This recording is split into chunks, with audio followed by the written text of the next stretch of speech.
Fellas, this is Breaking House Rules. Yes, sir. I'm pumped to be doing this with y'all. Cam here, Vaughn, Dre, and obviously we touch the football space in different realms, but I love this platform because we can talk whatever we want. We're independent contractors, and I want to be able to tell the stories that matter, tell the things that matter, and just talk about life. I want the nastiness coming back in rivalry. I'm not gonna lie, my boy, you sound crazy. Shift your identity in the way you talk to yourself, in the way you think.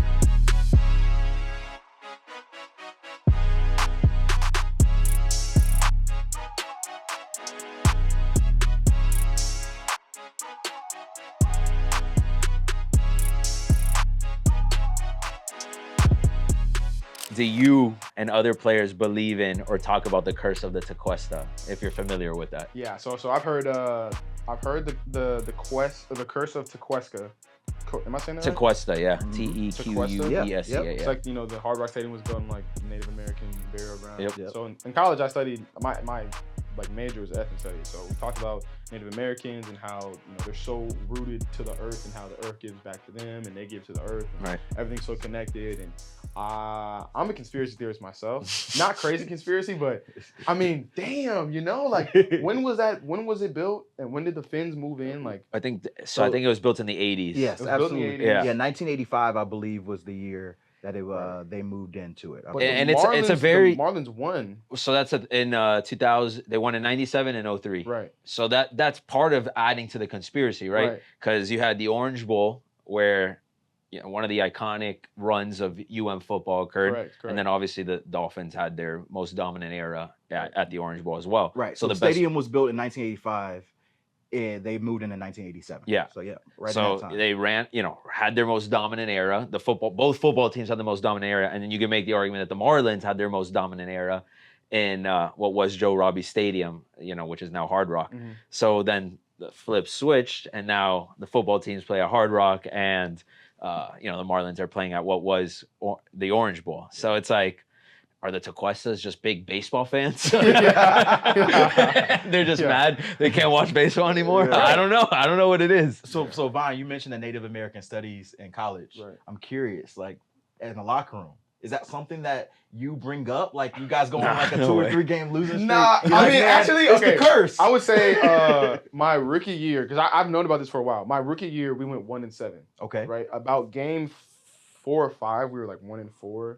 We had just lost a close game to, I think, the Falcons. Mm-hmm. And we're in the locker room after the game. And everybody's like quiet. Because after a game lost, you got some people that you got the quiet people who are really involved and really upset because they made it messed up or something like that. Mm-hmm. The people who are in between who had a solid game but we still lost. People who are loud and talking, which is the people who didn't really play. They can't really feel connected because they didn't play, but they're still sad for us that we lost. Mm-hmm. So I'm in there, I'm chilling, some of the guys are talking, and I'm just like, damn, we keep losing. And then a friend of mine, I'm not gonna name his name, but he goes, those damn Native Americans are cursing us. And I'm like, oh, I know it. The question I always love to ask people, what was your welcome to the NFL moment? I would say I have 2. And I say I have 2 because one was a physical moment, and then another one was just a personal, damn, this shit's kind of dope. So the first moment was we were playing the Tampa Bay Bucks, and I think it was my 4th game or something like that. I got the nod to start that game. Mm-hmm. And so we're playing, playoff Lenny and Tom Brady, Chris Godwin, Mike Evans, Antonio Brown. This team they won the Super Bowl that year. So I think it's a 3rd down or something like that. I'm in the post, and our linebacker has playoff Lenny in man-to-man. So and he's a running back. So he gets out to the flat. My linebacker gets picked or something like that, and I meet him on the sideline. Now, if you don't know Leonard Fournette, he's been bald since he was 18 years old. So obviously, what I'm saying, he got some grit about him. He got some grit, right? So I meet him on the sideline, bow, and I'm fighting.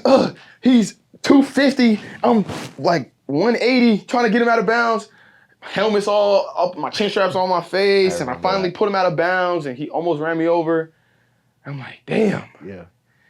This grown man. Grown man strength. All I could do was just buckle my chin strap and keep on moving. But that was my welcome to the NFL moment just because I was do huge. remember that play, actually. Yeah, he was huge. The thing I got remember is shook your in the helmet- hole your too. helmet here. Oh, really? I got shook in the hole by him. I was like coming straight down. He had just like got through the linebackers and he like made one cut because I'm thinking he's a one cut runner. Yeah.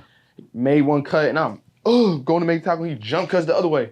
Dropped to my knee. I was I had to play it off. I just like rolled over, got up, ran after him. But yeah, and then the second time was the same game. We were still in man. I was in the post, but it was like a low post, kind of to like our left side, offensive right. They're going towards their like towards the like big. They have like a boat on their stadium, and Antonio Brown catches an over route. Catches the over, the DB that was guarding him gets like bumped off or something. So I'm running after him. And as I'm running after him, he turns the corner, so I'm kind of in trail. And Antonio Brown is like fast as hell, right? So I'm running after him. He's like, I'm not catching him at all. Like he's way faster than me. He gets to the end zone. I'm the closest person to him. He like throws the ball on the ground, screams like, the cannon fires, boosh, boosh. Like growing up, like Antonio Brown, that was like one of my favorite players. So I'm like standing there and I'm looking and I catch myself and I'm like, damn, like, that was fucking sick. I like so I walk away. I'm like, damn. Then I'm on punt. I'm on kickoff. I mean, field goal block. So I had to like stand where he's at. Yeah. He's like screaming, he's like, let's fucking go, dog. Screaming. I'm like, damn, that shit was so fucking cool. Yeah. But yeah, He put that shit on. that shit was dope, bro. Like, but I mean, obviously I didn't want him to score, but I was like, damn. Nah, but that's real. As you're a rookie, you're still Right, seeing exactly, guys. yeah. Tom Brady, I blitzed one play. Tom Brady was like knew I was blitzing. He don't first down, but it was like right at him when he threw the ball, and then I was like kind of walking next to him. I was like, "What's up, Tom Brady?" he was Tom. He was like, "Hey, Javon." I was like, He knew my name. He knew my name. I was like, now is it because he's scouting or does he actually know my name because he respects my game? Doesn't matter. If you had to draft 3 foods.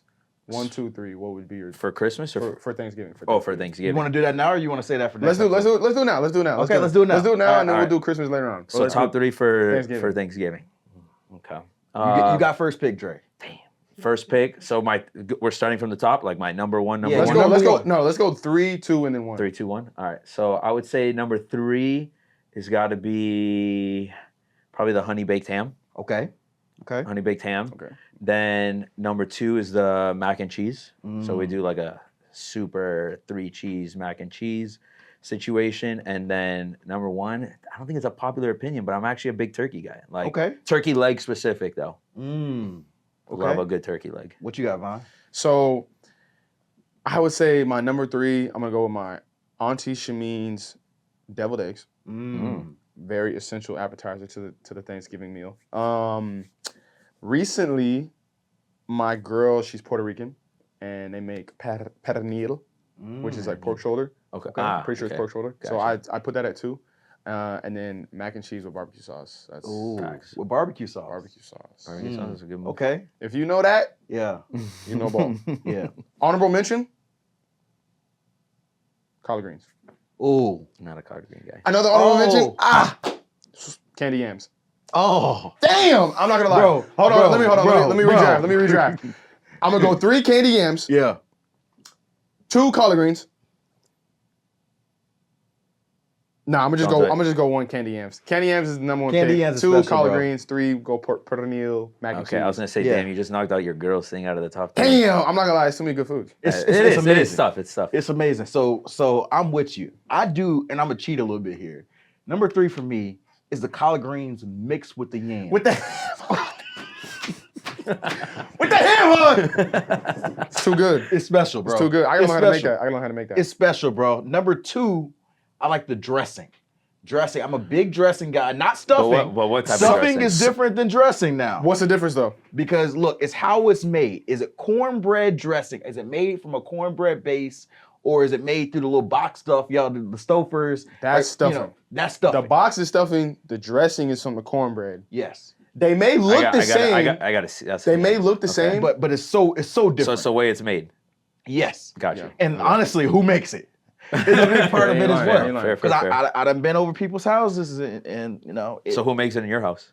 My wife makes it, Oh, but my okay. mom would make it Right. when I was back home. Gotcha. My grandma, like it's a rite of passage. Yeah, you know, yeah. the best woman cooker of the house takes it on, or the more experienced one Right. of the house takes it on. Number 1 is mac and cheese. Gotta be. Mac and Number cheese one's gotta mac be and in cheese. there. Mac and Gotta be. cheese is Gotta be. It's different. Undefeated. You got to have the cheese separating. I'm a big 5 cheese. We've gone 6 cheese Oh, sometimes shit. Y'all doing before. it up. Y'all doing it up. And I like it so like you rip it and the cheese is just like you can see it's Oh, yeah. almost so Gotta go difficult. corner. Yeah. And I know you got the pot that's already been It's color cool. stained Yep. to that yellowy Fact. cheese. Yeah. Come on now, talk to me. They done been cooking mac and Come cheese on in now, that, talk to that me. plate for 20 years. That pot is only used for mac and cheese. Yep. And on New Year's, it's only used for gumbo. Yep. Come on now, talk to Yep. me. Now, Gumbo now on we New talking Year's? gumbo special now.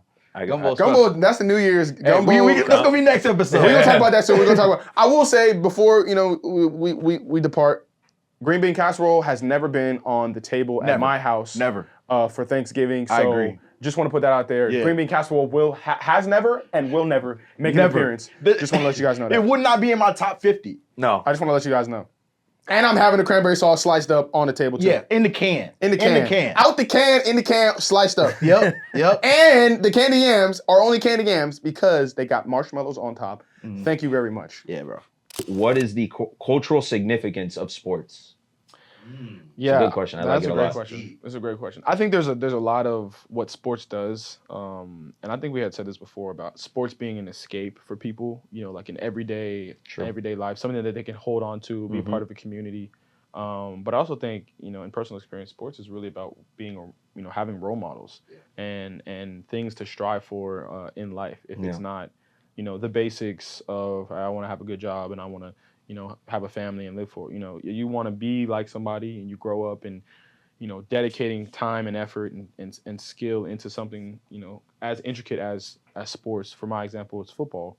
And you grow up seeing these individuals have success and you want to be just like them. And a lot of time that, North Star, whether it be attainable or not, pushes you far enough or far to the point where you can be in a position to make a decision. Like, am I going to continue to do this, or am I going to see that my future in this is not that far, and I am comfortable and okay with not reaching that goal that my role model was, but shifting my thought process and putting it into something more effective. You know what I mean? Instead of just kind of not being motivated about anything and not even having a drive. So I think, having a role model, I think that's what, sports does for a lot of people. Oh yeah, That's real.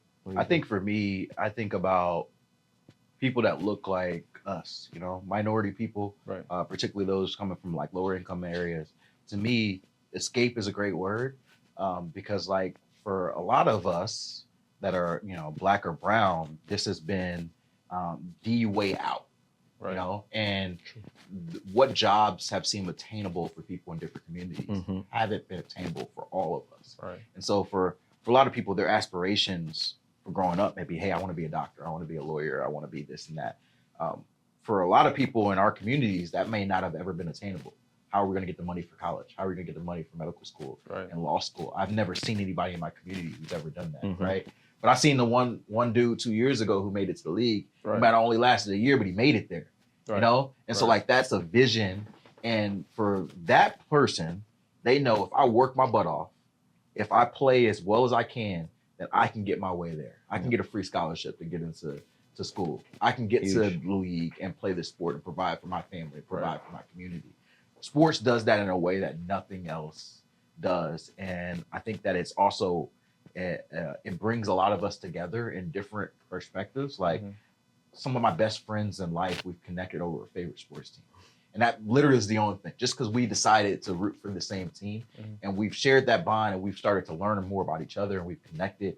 A lot of us as men, it's hard to find natural relationships, especially as adults, that you find as friendships. Like we talked about this. We started this pod all through the sport of golf. It's a different sport. It's completely like we're all talking primarily football in this sport, but a different sport is what created the thing of the pod. So I think that's just the power of sports. I think it's a certain energy, a certain level of being a part of something that is greater than yourself that I think feels something that we as men love. And women too. There's a lot of women who are watching out here, watch sports, who feel the same thing. But that happens through every sport, WNBA, NFL, golf, like whatever it is, there's a certain connection that sports brings. Yeah. I think I'll just add a little bit to it, but I think sports, when you just look at it from soccer, football, basketball, baseball, everything, right? Golf, it's a global component to it, right? I mean, you're seeing the stretch now with football, going to Brazil, going to London, Germany, right? Mexico, all these different places. But you just look at sports as a whole, it's probably the largest platform that exists in the media landscape. Obviously, you have movies and you have this, but when you have the component of the talent, right? Yeah. You have the component of the media, you have the component of the fans, but there's an either deeper layer to this, right? It's the operational side, right? To run a professional team, there are a ton of people that work from the marketing side to the ops side to the player side, that, to get into your point, right? Some of these people in these underprivileged communities never had a chance maybe to play in the NFL or the MLB, whatever it is. But guess what? You might be able to work at a front office now, right? And more of these opportunities are coming up where you're saying, hey, we got to represent these minority, neighborhoods more, right? Yeah. Because there's a ton of talent there. And there's opportunities where, hey, I see someone that's done it. Now I create that belief that I can do it too. Yeah. So for me, sports is just like, it's a platform. And what you're able to accomplish with that platform because of the mass reach that it has, it's motivating for a lot of these kids. I think that's really the biggest thing.